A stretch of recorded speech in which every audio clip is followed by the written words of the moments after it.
And we can actually classify all these different people. And we put them on this little chart here, where on the left axis here we have the number of people. Across the bottom we have actually how productive the person is, how much they produce in a certain unit of time. And the first category we have is what we call performers. And these performers make up 20% of the workforce and contribute 80% of the result. And it doesn't mean they do 80% of the work. But you know, if you had a group of 10 people, normally there's 2 people will be performers. You pull one of them out and it has quite a devastating effect on the whole team. You pull both out and the organisation now won't exist.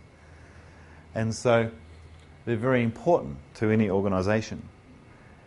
And we actually define a performer as a person who's delivering the expected result without any external pressure or the need for, you know, constant direction. You just put them into the job, you give them the minimal amount of, you know, training and give them what the game plan is, and they get in and they just start producing. And quite often, you know, they can produce a lot more than you expected. And they'll actually deliver to you, you know, faster than expected. And we have, you know, some fun little examples of this. So you might recognise Roger Federer here. Let me just get this across there. Because in sport, you know, to be the top, you've definitely got to be a performer. Take the ball, put it on your head, because it's way too sensitive. It's crazy. Can't believe you talk about it. Put the bottle on your head.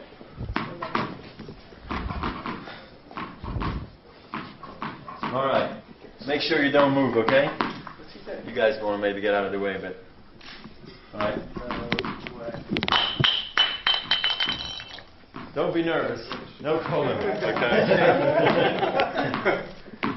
Make sure you don't move, okay?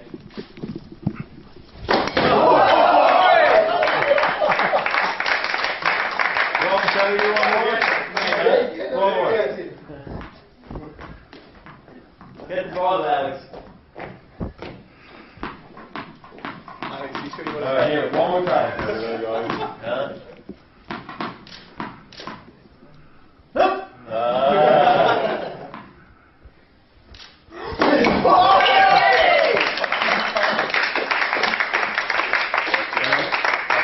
You got it? Alright, thanks, sir. Take it easy. See you later, right? Hey guys, what's next? Very nice. That was good, right? We have this other one with you know, it's the guy I'd want to be my pilot if we were flying.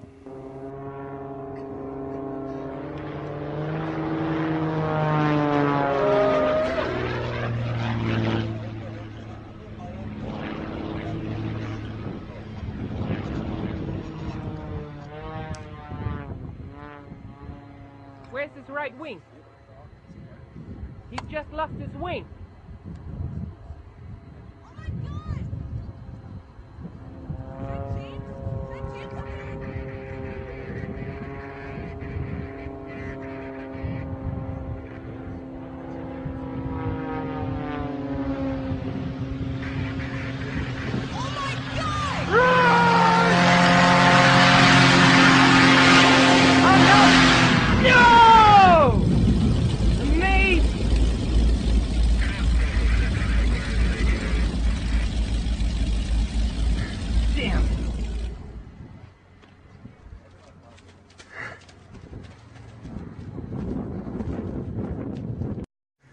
There's a few little aerodynamic issues there I don't think match a big plane.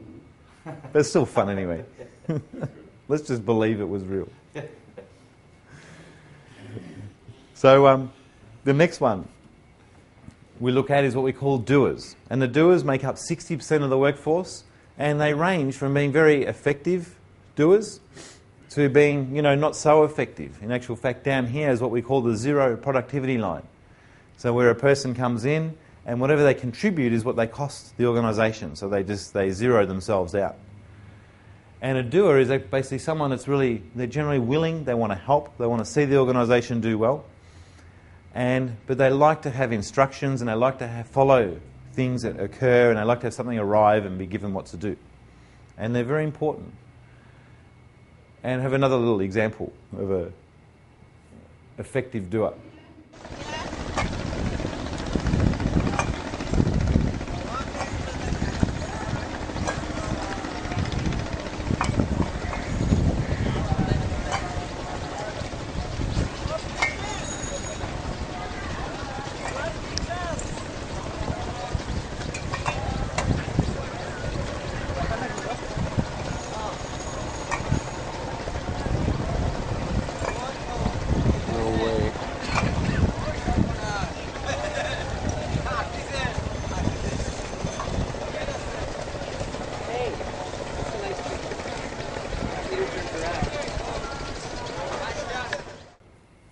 So the thing with effective doers, with a little bit of the right instruction and, allowing them some extra control and responsibility, it's not so hard to get them to be performers.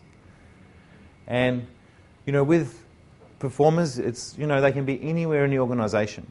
It's very important that they're high in the organisation. You don't really want doers that are in senior positions because, the external pressure, is usually low production. And so, when you have someone senior, you need them producing all the time and not needing any external pressure to actually get the job done. But, you can have performers, could be the cleaner. If you have a cleaner that just, you come into your office or your factory every day and have no attention on the cleaning, it's just always done, everything's always locked up and handled and taken care of, and, this would be a cleaner who's a performer. But quite often, I find that with cleaners, mostly, you get as effective doers because you always got to leave them little notes and they forget to do something, and so it's not so easy as you go down the organisation to always get performance.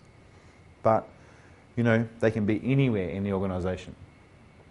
The next category we look at makes up 17.5%, and we call these guys the troublemakers. And they're really the emotionally unstable balloons.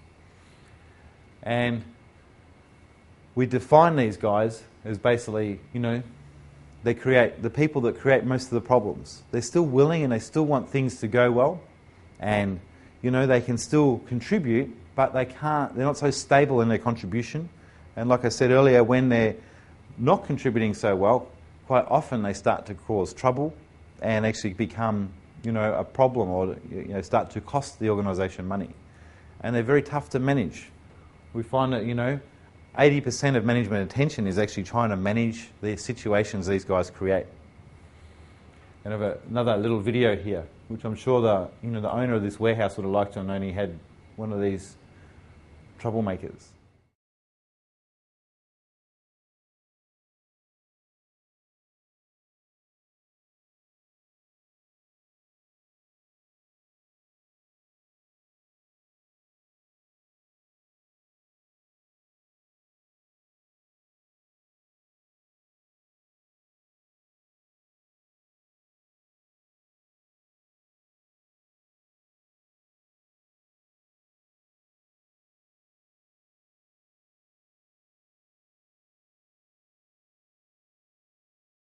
The next category is actually the spiky balloons, and we call these guys suppressive people. And the reason we call them suppressive is the spikes actually are, really the effect of them is to slow others down and to stop people really producing or, fulfilling their goals in life. And they make up only 2.5% of the workforce, and we define these people as, really that's like they're the true source of the trouble. You see the troublemakers, it's like they're still willing and they still want to see things go well for the organisation. But the spiky balloons, the suppressive people, they actually want to see the organisation and the people in it not do so well.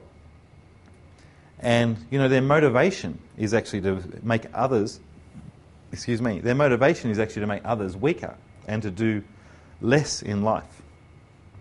And, the reason they have this motivation is a little bit of a catch-22. Because, generally we believe that people operate the same way we do.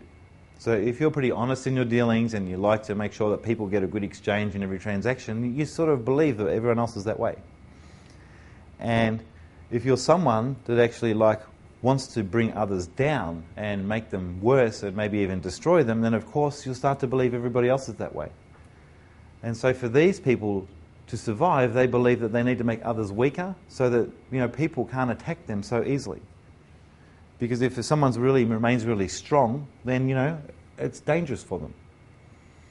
The thing is they have very little helium for themselves, and they actually really struggle a lot in life and have very little power. So they do this mostly by trying to introvert people. They try and get someone that's out there and producing and trying to reach their goals and pushing hard. They try and get this person looking inwards that maybe they're not as powerful or as strong as they really are. And I have another little video that just goes over one way that these people can be destructive in an organisation. Hey, Alex. Oh, hey. You were working so hard. Everybody really appreciates all the hard work you've been doing on the new designs. Thanks. Really outdid yourself. Thanks. You've certainly worked a lot harder than Miles. You should take some extra time off this afternoon after lunch. Oh, I can't. No, everybody else is. But we all deserve it. And you, most of all. Seriously. I'll see you later. Okay. Okay.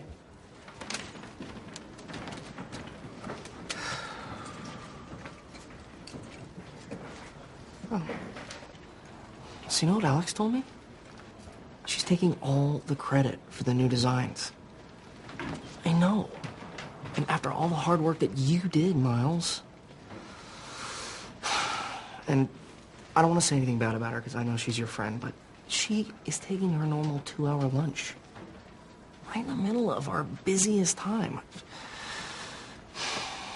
She's probably drinking, too. Oh, but that looks really good. Yeah, with a little, maybe a little more blue.